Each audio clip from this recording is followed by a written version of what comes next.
장관님, 도이치모터스 주가 조작 사건 김건희 무죄.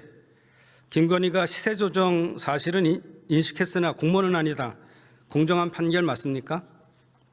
예, 법원의 그 개별적 사건에 대한 판단에 관해 갖고 법무부 장관이 의견을 내는 건 적절치 않습니다.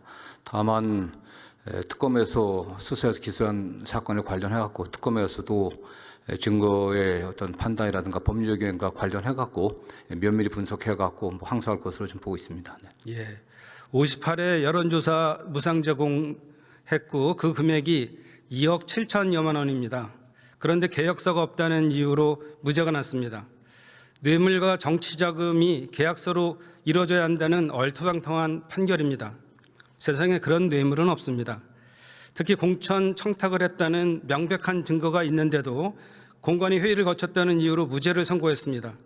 저는 이 판결을 도저히 이해할 수가 없는데 장관님은 납득이 가십니까? 예, 그 해당 사건으로 인한 결과만을 볼 때는 국민 일반의 감정과는 조금 거리가 있어 보입니다. 다만 어쨌든 1심 법원의 판결이기 때문에 특검에서 좀 법원의 판결을 좀 면밀히 분석해 갖고 항소해서 다툴 것으로 생각하고 있습니다. 네, 들어가셔도 좋습니다. 국무총리님 나와 주십시오.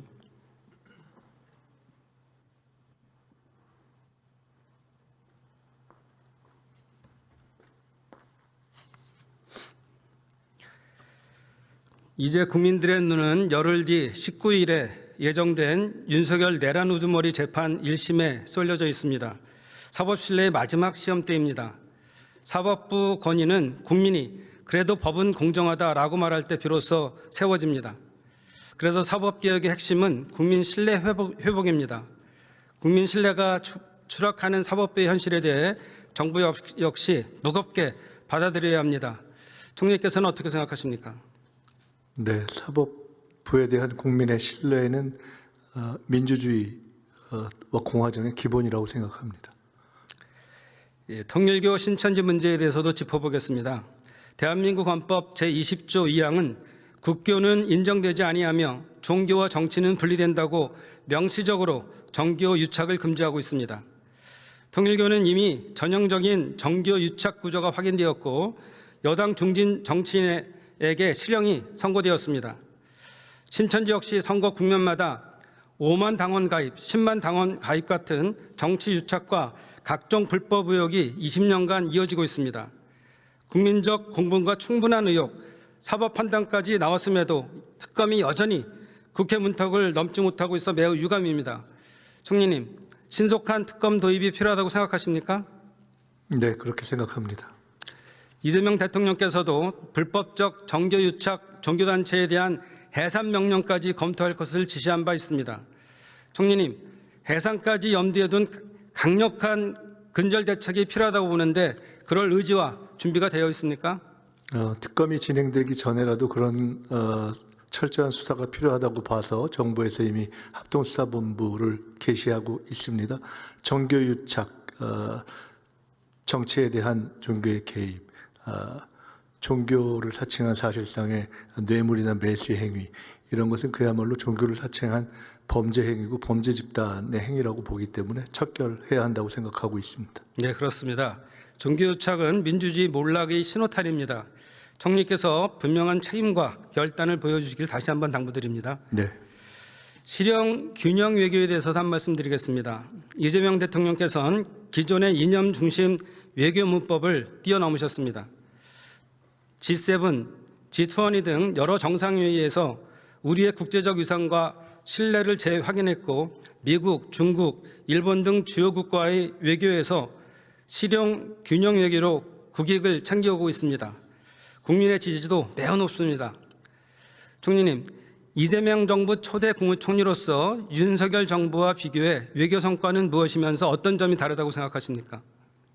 굳이 윤석열 정부와 비교할 필요는 없을 것 같습니다. 국민 여러분들께서 이재명 정부에 대한 국정 지지도의 원인을 꼽을 때 거의 대부분의 여론조사에서 1위로 외교를 뽑고 있습니다.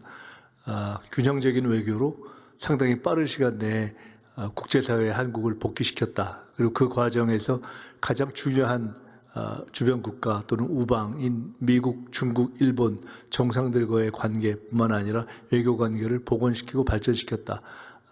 이것이 국민의 평가인 것 같습니다. 그러니까 균형 외교를 잘하셨다라는데 그 상대적인 얘기는 편향 외교라는 말씀이시죠. 말씀을 안 하셨지만.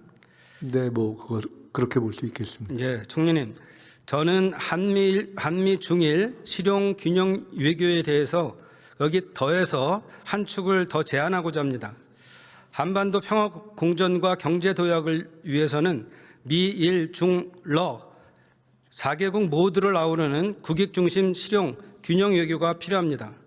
최근 러우 전쟁 종전 협상이 진전되면서 국제 질서가 재편되는 조짐을 보이고 있습니다. 러우 전쟁 종전 이후의 외교에 대해 준비해야 할 때입니다. 2025년 미국 국가안보 전략보고서에 한 번도 북한이 직접 거론되지 않았고 러시아와 북한은 전쟁을 계기로 급격히 가까워졌습니다. 이는 남북관계 개선과 핵 없는 한반도를 위해 러시아의 역할이 더욱 중요해졌다는 신호입니다. 지난해 9월 중국 전승절 기념행사에서 우원식 의장님과 함께 러시아 푸틴 대통령을 만난 적이 있습니다. 푸틴 대통령은 우 의장께 한국 기업의 애로사항을 잘 알고 이를 해결하기 위해 노력하겠다고 말하면서 한국에 우호적이었습니다. 총리님, 남북관계 개선과 한반도의 영구적 평화 정착, 북극 항로, 에너지 협력 등 미래 성장 동력 확보 차원에서 한러 관계를 전략적으로 복원할 필요가 있다고 보는데 총리님 생각은 어떠십니까? 러시아 우크라이나 전쟁의 끝이 보이고 있는 이 시점이 러시아와의 관계에 대한 강화를 집중 고민하기 시작해야 하는 시점이고 필요가 있다. 그것이 외교적으로나 경제적으로 다 의미가 있다라는 의원님의 판단에 전적으로 공감하고 그런 면에서 외교 당국도 면밀하게 지켜보면서 준비하고 있는 것으로 알고 있습니다.